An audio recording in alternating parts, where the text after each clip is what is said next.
Hey gang, what's up? It's Mike, the sugar-free man. How are you? Hey, look, a lot of people have been asking, is it possible to quit sugar in just 10 days, 21 days, 30 days, all these detoxes you see out there?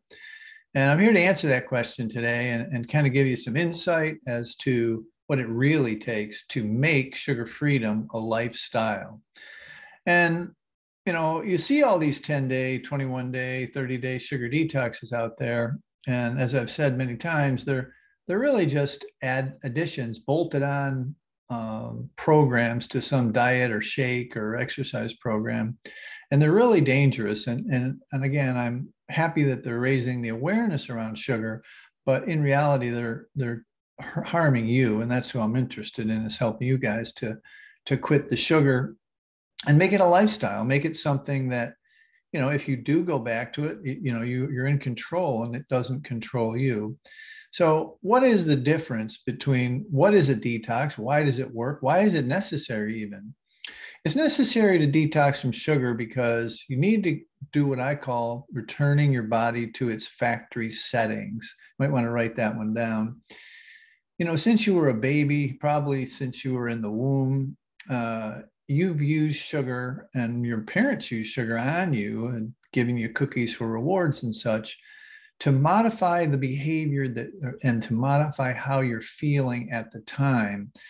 And this is really the science, the gigantic leap in science that has happened in the last 5 years, is that we're beginning to understand that sugar is not just some sweet, empty calorie that we eat because we like the taste of it.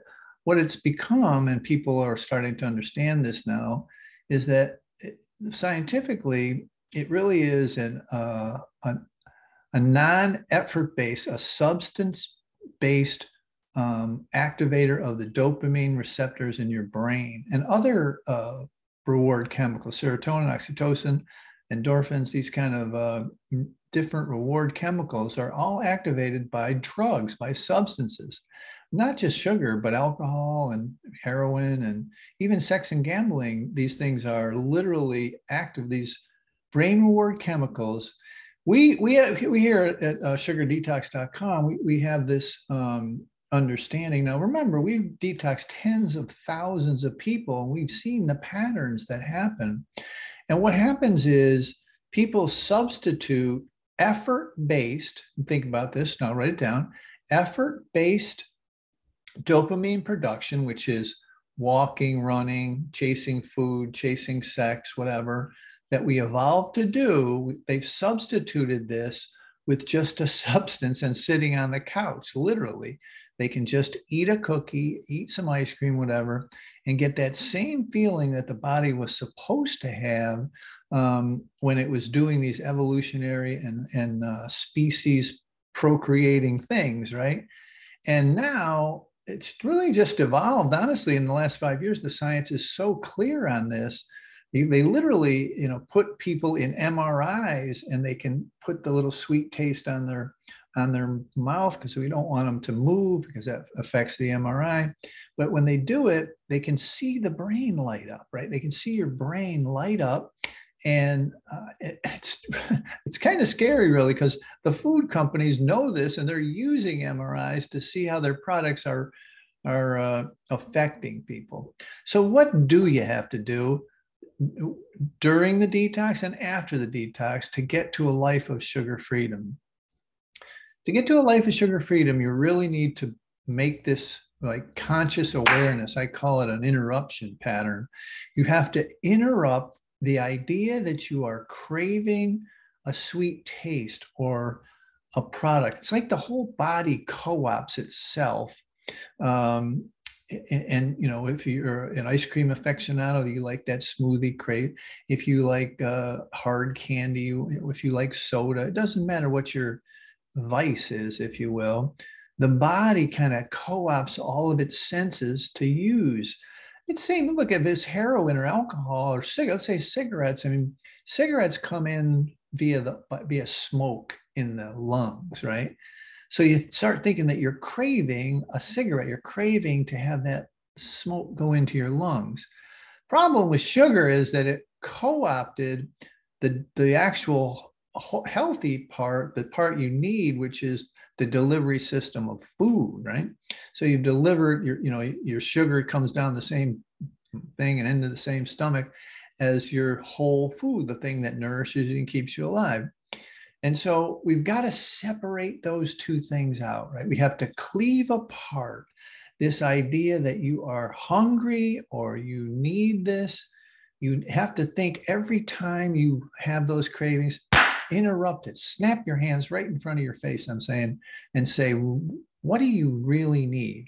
And what you really need probably is a respite, a relaxation, a break, a numbing, dare I say, numbing out from a relationship issue, a work issue, a kid issue, child's issue, your husband, whatever. You're just needing some time away. You need a time to, and what happens is after you do that, you continue to chase that little buzz, that little high for the rest of the day, and you never solve the problem. And if you don't, during the detox, understand this and incorporate it into your process over the next year, literally, all you're going to do is white knuckle it. You're going to grin and bear it. You're just going to get through the physical detox.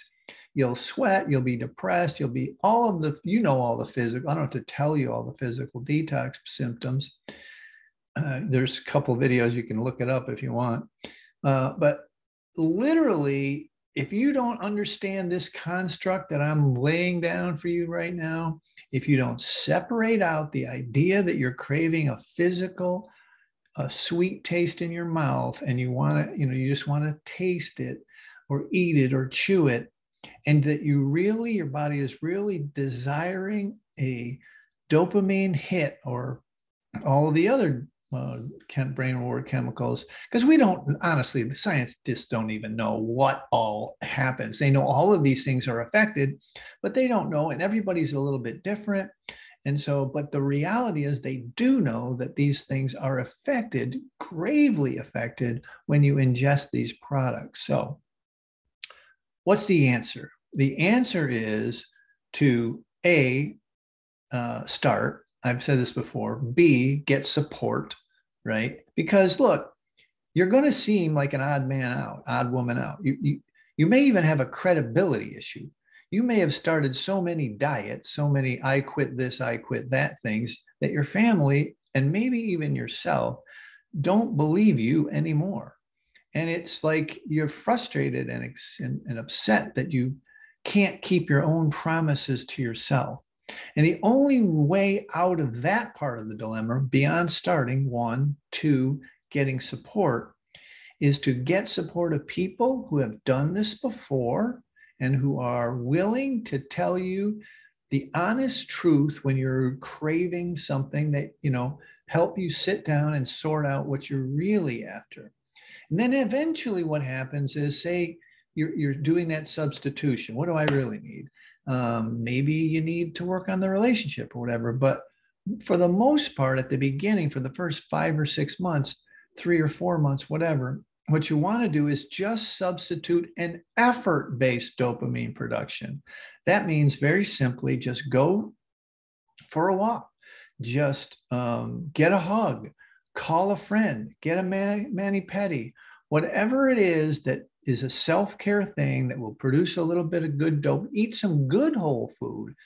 Eventually what will happen is the behavior starts to shift, and then the feeling of cravings will come up, and then all of a sudden you'll be out on your walk. The feeling of craving will come up, and all of a sudden you'll be eating healthy whole foods. And it's that behavioral change, that need to understand consciously. You have to bring this stuff to the conscious level and then move in a positive and healthy direction, okay?